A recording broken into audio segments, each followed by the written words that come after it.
नमस्कार, बहुत स्वागत है सभी दर्शकों का। मैं मीरा राजपूत। महाराष्ट्र की राजनीति में एक नया और बड़ा भूचाल आ गया है और वो भी किसके बयान से आया है? गृह मंत्री अमित शाह जी के बयान से। जैसे ही 2 दिन पहले चुनाव आयोग ने चुनावों की घोषणा की कि कब महाराष्ट्र, झारखंड और तमाम राज्यों में जहां पर उपचुनाव है वहां पर कौन सी डेट निर्धारित करनी है, चुनाव आयोग ने 20 तारीख का ऐलान किया। वैसे ही राजनीति भी चरम पर हो गई और इस समय एक बयान जो काफी चर्चाओं में है, राजनीति में उस बयान की चर्चा हो रही है।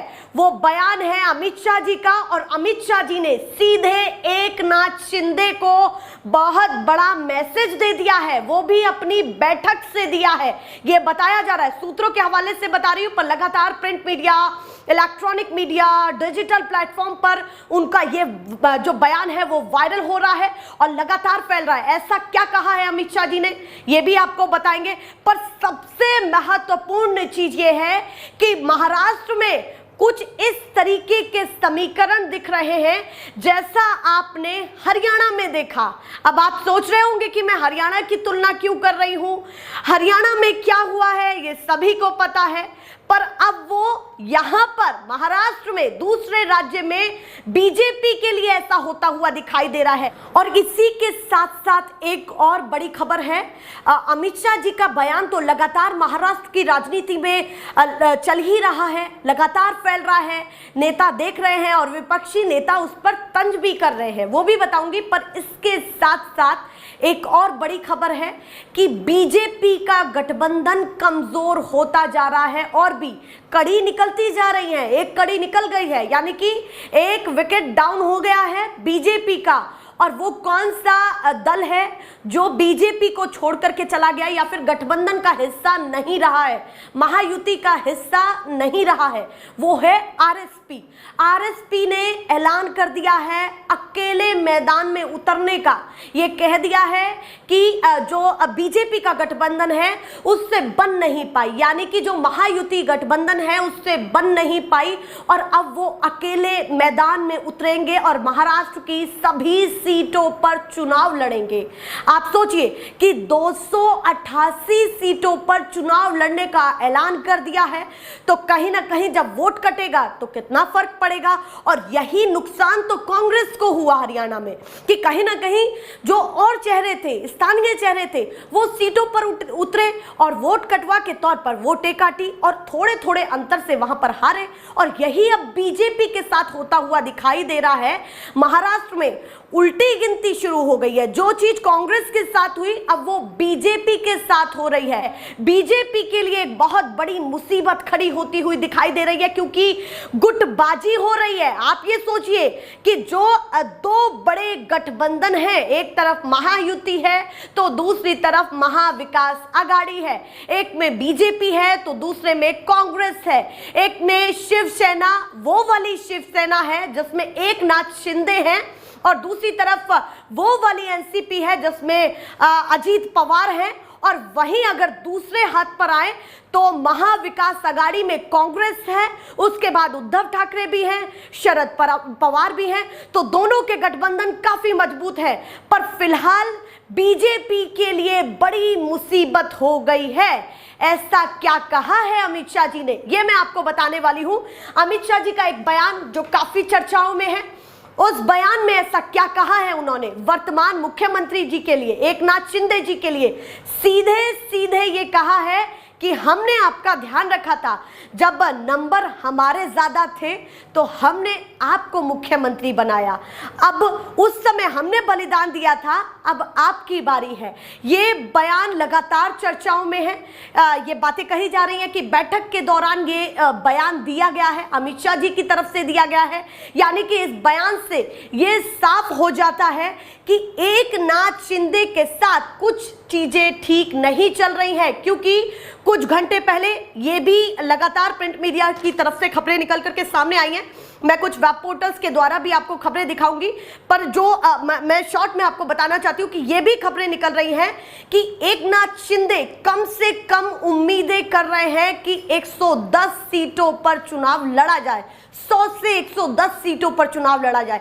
टोटल सीटें हैं 288 में से खुद अकेले एकनाथ शिंदे 110 या 100 सीटों की मांगे कर रहे हैं। आप सोचिए, जहां बीजेपी ये आस लगा करके बैठी है कि हम 150 से 160 सीटों पर लड़ेंगे, वहां एकनाथ शिंदे की ये बातें निकल करके सामने आ रही हैं। दूसरी तरफ उनके ग्रुप में पवार जी भी हैं, तो पवार जी को कितने पर संतुष्ट करेंगे, क्योंकि वो भी 80 से 85 सीटों की मांग कर रहे हैं।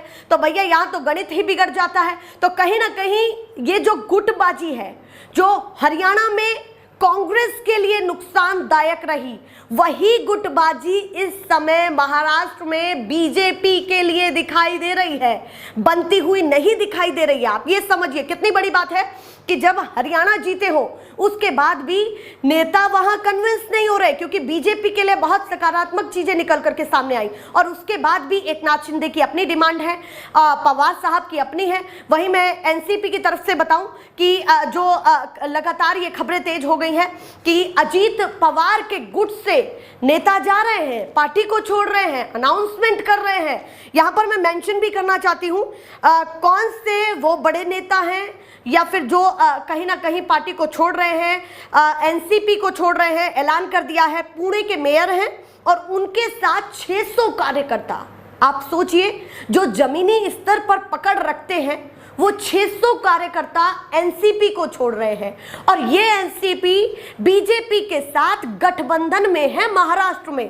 तो सीधे सीधे नुकसान बीजेपी के लिए जाता दिखाई देगा, क्योंकि जब पार्टी छोड़ रहे हैं तो कहीं ना कहीं बीजेपी की मुसीबतें बढ़ेंगी। और वहीं कांग्रेस के लिए महाराष्ट्र से क्या सकारात्मक खबर है, वो ये है कि तीनों अपनी कमान को संभाल करके रखे हुए हैं, या फिर सीधे ये कहूं कि कम से कम एक फ्रेम में तो आते हुए दिखाई दे रहे हैं। राहुल गांधी, शरद पवार, वहीं उद्धव ठाकरे जी लगातार ये कहते हुए दिखाई दे रहे हैं कि हमारी अभी तक 260 सीटों पर सहमति बन चुकी है। आप सोचिए कि 288 सीटें हैं और 288 सीटों में से वो बोल रहे हैं कि 260 सीटों पर बन गई है, और जो बाकी सीटें हैं उन पर भी लगभग कुछ घंटों में सहमति बन जाएगी। एक तरफ कहीं ना कहीं महाविकास आघाड़ी है जो लगभग अपनी सीटों को तय कर चुका है, वहीं बीजेपी है जो अपने ही नेताओं को कन्विंस नहीं कर पा रही है, और जबकि वर्तमान में सरकार है तब ये सारी चीजें चल रही हैं। क्या एकनाथ शिंदे बलिदान देने के लिए तैयार हैं, जिस तरीके की अमित शाह जी ने बातें कही? और अगर बलिदान नहीं देंगे तो बीजेपी उनके लिए क्या करेगी? क्योंकि अगर ये चीजें निकल करके सामने आ रही हैं कि अब आपकी बारी है, तो यानी कि अल्टीमेटम बीजेपी की तरफ से दे दिया गया है, और अगर बीजेपी की तरफ से अल्टीमेटम दिया गया है तो शिंदे गुट क्या करेगा? क्या बड़ा कदम होगा अगर उतनी सीटें नहीं मिली जितनी वो चाहते हैं, जितनी उन्होंने उम्मीदें लगाई हैं, उनके आसार है बातों से। ये सारी चीजें हैं, और फिलहाल तो अभी पवार साहब से भी नहीं बन पाई है, एकनाथ शिंदे से भी अभी नहीं बन पाई है, अभी सीटों पर सहमति नहीं बन पाई है कि कितनी सीटें उनको देनी है, कितनी बीजेपी अपने पर लड़ेगी और कितना पवार साहब को देना है। उसके साथ साथ दो गठबंधन और भी हैं जो पहले 30 सीटों पर उम्मीद कर रहे थे, अब आरएसपी निकल गई है तो कम से कम 20 सीटों की मांग उनकी होगी। ये सारी चीजें हैं। अब या तो ये होगा कि बीजेपी 100 सीटों पर सिमट जाएगी, 100 सीटों पर चुनाव लड़ेगी, या फिर एकनाथ शिंदे की बातों को मानना पड़ेगा, या फिर तीसरे पहलू पर यह होगा कि अगर एकनाथ शिंदे अपनी बात नहीं मनवा पाए और फिर भी अपनी बात पर अड़िग रहे तो या तो दूसरे पक्ष का मुंह देखे या फिर खुद अपना खुले मैदान में उतरे। ये भी हो सकता है, ये कयास लगाए जा सकते हैं, क्योंकि लगातार जैसे ही अमित शाह जी खुद रण संभाल रहे हैं तो ये रण और मुश्किल होता जा रहा है, चाणक्य के लिए मुश्किल होता जा रहा है। जो कहीं ना कहीं बीजेपी के चाणक्य हैं उनके लिए मुश्किल होता जा रहा है कि कहीं तो ऐसी चूक हो रही है कि बीजेपी कन्विंस नहीं कर पा रही। ये काफी महत्वपूर्ण चीज है। कुछ ऐसे हालात हैं लगातार महाराष्ट्र की सियासत में। और वहीं ये भी काफी महत्वपूर्ण हो जाता है कि कांग्रेस अपने ग्राउंड को किस तरीके से संभालेगी, जब अभी अभी एक बहुत बड़ी मात मिली है और मात के बाद क्या सीखा है।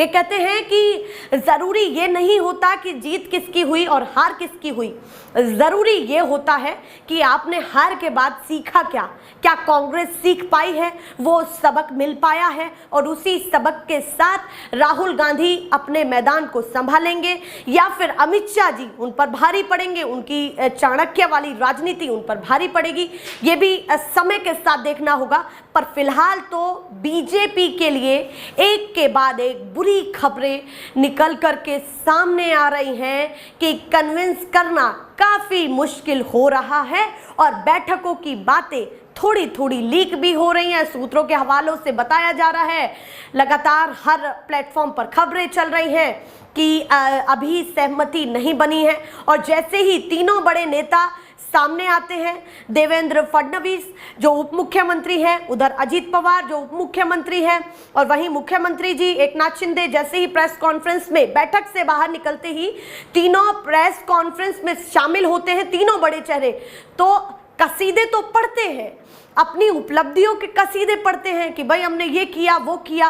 पर कहीं ना कहीं जब उनसे सवाल किया जाता है कि भाई साहब सीटों पर क्या रहा, तो जवाब में चुप्पी होती है। ये काफ़ी दिलचस्प रहा प्रेस कॉन्फ्रेंस के हिस्से को देखना कि कहीं ना कहीं चुप्पी बरकरार है, सीटों पर अभी खुल करके कुछ नहीं बोला जा रहा है। क्या ये चुप्पी बीजेपी के लिए सीधे सीधे भारी पड़ने वाली है, क्योंकि जिस तरीके से लगातार जो राजनीतिक सलाहकार थे उनका ये भी कहना था कि अगर हरियाणा में बीजेपी की जीत हुई है तो उसका सकारात्मक प्रभाव सीधे सीधे महाराष्ट्र और झारखंड में पड़ेगा। पर ऐसा होता हुआ नहीं दिखाई दे रहा है, उल्टा होता हुआ दिखाई दे रहा है। इनफैक्ट मैं कहूं कि कांग्रेस ग्राउंड को संभाल रही है और बीजेपी धीरे धीरे ग्राउंड से खिसकती हुई नजर आ रही है। ऐसे दिखाते रहेंगे। फिलहाल के लिए नमस्कार।